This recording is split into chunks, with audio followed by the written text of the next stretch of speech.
Welcome to Baby Boomer Tales. My name's Jim. You can find us at babyboomertales.com. Once you've landed on our webpage, you can visit our Boomers General Store, links to our shop tales on Amazon, different venues you can listen to our podcast, our YouTube channel, and our X-Check, plus other places. Well, it's April now. The wind is howling today. It's just howling. It's amazing. So you may hear it. If it picks up, it's coming from the south, and my window is facing the south. I face my pond and all that, and I just look at that when I'm recording usually. Yesterday being April 1st, did you tell an April Fool's joke? Did you play an April Fool's prank on somebody?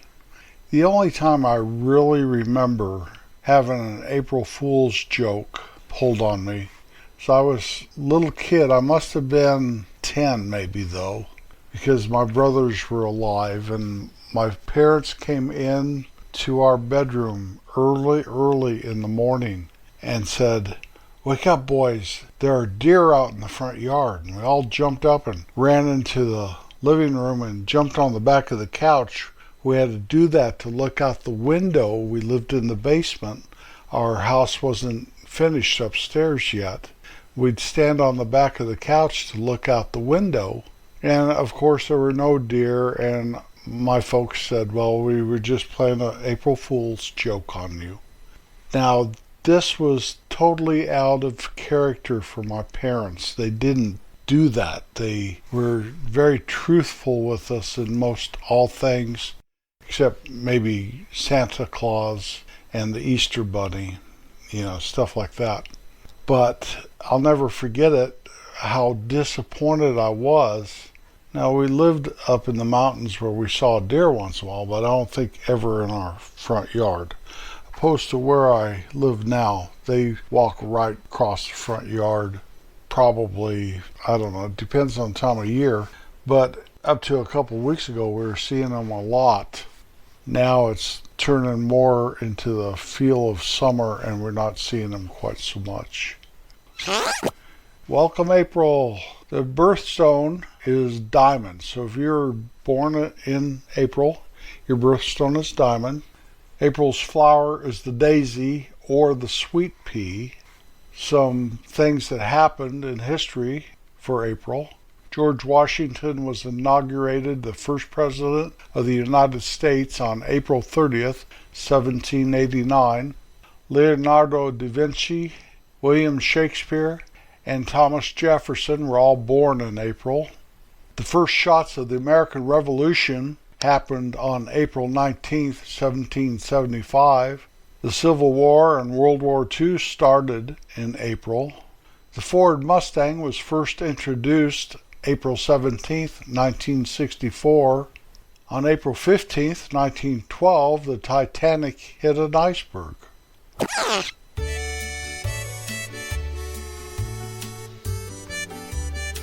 Our song of the week is April Come She Will by Simon and Garfunkel. It was on their 1966 album Sounds of Silence. It was also the side B to the single Scarborough Fair. This great song was also on the soundtrack for the movie The Graduate. Paul Simon wrote this song in 1964 while he was in England. It is the shortest sound on the album Sounds of Silence. It lasted 1:48 seconds. April come she will, when streams are ripe and swelled with rain.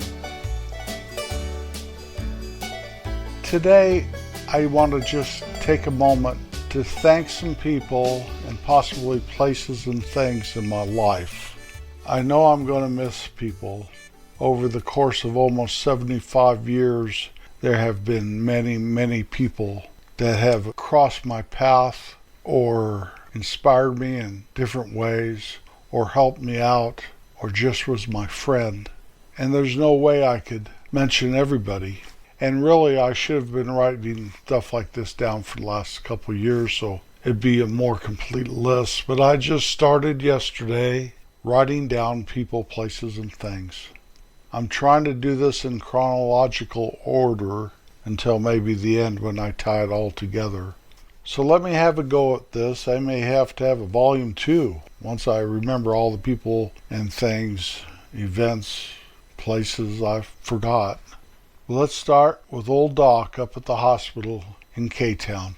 He delivered so many people up in my county, my little home county, up there in north central Colorado Rocky Mountains. He's also probably the most famous character that ever came out of that county. Next person has to be Dutch. Dutch worked for my dad. Once my dad bought that grocery store, 1955, is an old-fashioned mercantile, and Dad modernized it and made it a regular grocery store. Dutch was one of the guys that he bought the business from, and Dutch stayed with Dad all the years my family owned that store. He's a very kind man, very loyal to my family, my dad, to the store business. And my dad had some wonderful employees. Bev and Vi and Bill. There were a lot of people that came and went, but most people stayed quite a while working for Don's Market. But Dutch has to have a special place in my heart, always. Always, always. There's a man named Mr. Dobbins, my 5th grade school teacher. And I guess why he's so memorable to me, besides he either had polio or something, and one side of him was not as developed, and he walked with a limp. One of his hands were held funny. But he saved my life one time. I made a podcast episode about it. After the 5th grade, I never saw him again until I was about 15 years old, walking down Main Street of my little hometown. I saw him coming, limping towards me. He stopped, looked at me, and remembered me. He remembered me. We shook hands, made a little bit of small talk, and then we went our separate ways. I'll never forget Mr. Dobbins. I had a couple very good friends growing up, Wayne and Terry, and their families, but I want to hone in on their moms for a second. Terry's mom was named Rose. Wayne's mom was named Mina. Mina put up with me hanging out at her house all the time. Always was very friendly and would engage you in conversation if you wanted, and didn't if you didn't want to. Rose used to haul me around in her Volkswagen Karmann Ghia. I had never ridden in a Volkswagen, except that one, until I became a young adult. It was an amazing car. I was always amazed by that little bitty car that had the motor in the back. Who had ever heard of such a thing? But also Wayne's family, besides Mina, Wayne's dad, Gene, hard-working man. If I was around at lunchtime, I just ate with the family. Gene and his man that helped him in the garage there, the Stone Lodge Inn garage, they'd come up, close the shop for an hour, and we'd eat lunch. Terry's dad was named Leo, and he owned a little business that was right in their house. You walk in off Main Street and you walk into their showroom. You go through the door there off the showroom and it puts you right into Terry's living room. They would take me up to their cabin they were building up on the lake. During the summer and spring and fall, I bet I'd go up there 6 times a year for years and years. Radio would be playing and Leo would be working on something and Rose would be making us something to eat. What a wonderful memory. Mr. Young, I want to thank him. By the time I got to know him, he's an old man. He'd come into my dad's store and always talk with me. And we talk about books, which I wasn't a real bookworm. I'd read a book once in a while. But he started bringing me books in to read. He'd say, whenever you get done, let me know. If you want another book, I'll bring you another book. He was the nicest, gentlest man. But one thing I knew about him, and I don't know if he knew I knew, he was the main foreman in the lettuce fields up there during the big lettuce boom in the 30s and the 40s. My mom had to work for him when she was a girl, and I guess he was hard-nosed from everything I gathered. But he was the kindest nicest man I really ever knew when I was a boy growing up, as far as customers coming into the store anyway. Pete at the mobile station. Once I started driving, I always took my cars to Pete. Now, this is kind of weird because I had a cousin. His daughters were, I always said my second cousins. Alvy, he owned the Conoco, and I bought gas from Alvy sometimes. And I really liked Alvy. Always got along with him, but I always went to Pete. I don't know why. It may have been that I just really felt at home there. Pete and Sissy, Dickie and Petey.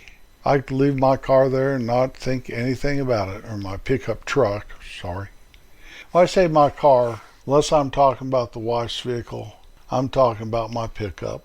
Whatever pickup truck I had at the time, except when I was a boy growing up, driving my parents' station wagon. Speaking of cars and all that stuff, old Fred at the Ford garage, he sold me a couple trucks. He was my next door neighbor, him and his family. I always figured Fred was the most honest man on Main Street, and there were a bunch of honest men. I've talked about Fred several times on my podcasts. My friend Dan, I met him when I was in 7th grade, and he kind of took up with Wayne and me. We're almost the three amigos there. Dan was a very good friend of mine.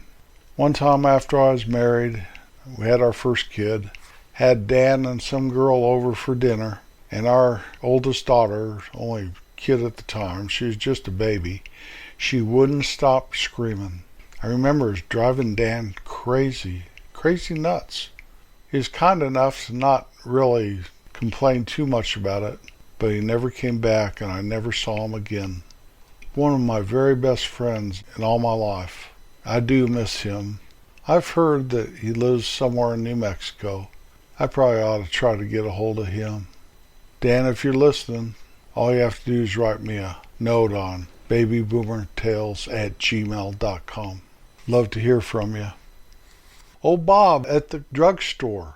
Thank you, Bob. Sometimes I feel like Bob half raised me. I hung out at the drugstore an awful lot. If I ever needed help, Bob was there. If I needed something and they didn't have it, he'd order it for me. Lived right below the hill from my folks' house. I used to hit rocks with a baseball bat over that hill, and I always thought I'd break one of Bob's windows, but I know I never did because he would have come and told me. Want to thank Vicky. I knew Vicky for years and years.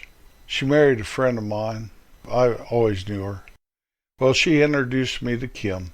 Without Vicky, I may never have found Kim. Now Kim and I are getting ready to celebrate our 48th anniversary. Thank you, Vicky. I want to thank Patty and Chuck. They own the Conoco station right as you turn off the main highway and go down into the lake town. They were always my favorite customer when I was delivering potato chips and all that stuff. Now, I'm not sure of the timing of it, but my sister married one of their sons. And I can't remember if my sister was going out with Alan when I first met Patty and Chuck as customers, or if it was shortly after that. I was tempted to call Janice and ask her, and decided against it. So if I have my timeline wrong, please forgive me. But I think I met them maybe almost at the same time that you met them. They were wonderful people, had a nice home on the lake there, Alan and Janice, and made a good life for themselves. Warren and Sharon, I want to thank them. Warren's no longer with us. He fell while hiking. The article wasn't very descriptive of what happened to him. They moved to Idaho years ago, but he must have been climbing on some rocks or something, because he was not uncoordinated. He's a great grade school teacher, and after his passing, I know they had several special things with kids for him. I want to thank Jay. He owned the Trading Post for years and years. Before Jay owned it, his dad Francis and my great uncle Charlie owned it. Because of Francis and Charlie and their families, my dad made it to that little town, which is my hometown, back in the 40s. Well, Jay gave me a job right around 1980, and I stayed with him about 5, 6, 7 years. He taught me more about business than I ever knew working at my dad's store. My dad taught me how to work, but Jay taught me about business. He'll forever have a special place in my heart. He no longer owns the Trading Post. He sold it and moved out to western Colorado. Last I heard, him and his wife, Toots, are doing well. I want to thank Carl and Linda. Linda worked for us for a while at our store. Carl did a special thing for me years ago. We had a Mustang. Bought it new, and it was a nice car, hot car. But the timing gear went out. I always thought there were timing chains back then. But this car had a timing gear, and Carl fixed it for a 6-pack of Coors beer. I helped him. It was in the middle of January we did it in my parents' garage. It wasn't heated, so we'd set up heaters and stuff, and that garage would still probably be 20 below while we were working on it. And we fixed that car. I could have never done it without Carl. I would never even attempted it. Linda's gone now. Carl lives out in western Colorado. They're special, special folks. Bob and Karen, thank you for being our friend. When we were getting ready to move to Kansas, they were there for us every step of the way. And once we moved to Kansas, I want to thank my mother-in-law. I just spoke about her a couple weeks ago. But she let us live with her for about 3 months till we got it together to go get a place of our own. 3 months, can you imagine? I know I cramped her style. Once we moved here, well, we had some great friends. Mark and Diana, Chuck and Janet, Rusty and Virginia. There were a bunch of great friends here. As we've got older, though, it seems to be harder to get together. Maybe that's because we live so far away from everyone and everything. I had some great dogs in my life. I had Poncho and Doe Dog and Baloo Dog and Chuck-a-Hawk, Sandy and Homer and Maxie. Some places that I'll never forget. Abe Lincoln. It's a mountain range that looks like Honest Abe laying up there. You can see pictures of old Honest Abe by getting on our webpage, babyboomertales.com. I have several pictures of that mountain range. And if you can't see it, well, you're about 1 in 100 can't see it for anything. But it's as plain as day to everybody else. Baldy, a big bald mountain hanging above one of the lakes up there. And another thing is the lakes. The Great Lakes of the Rockies. 3 nice, beautiful lakes. One right after the other, going right up to the national park. My 3 best friends in life, I want to thank them. Without them, my life would not have been as full. That is Wayne, and then Dave, and now Rusty. Rusty's the only one living, and him and I don't do as much together as we used to, but he's big in my heart, and I love him very much. Him and Virginia and Kim and I, we still do stuff together. I want to thank my family. Without them, where would I be? My grandparents, my aunts and uncles, my Aunt Connie, my cousins, my brother Don, my brother John, my sister Janice, Judy and Penny, who I wish I got to know better. And finally, Mom and Dad. I don't think I ever thanked them while they were alive. I should have. I wish I would have. They did so much, and I gave back so little. I guess I was just a typical kid. But that is no excuse. Thank you, Mom. Thank you, Dad. I will love you forever and ever. Always be kind. There is no other way. I'll be back next Wednesday. Thank you for riding along today. It means a lot. It really does. Peace out.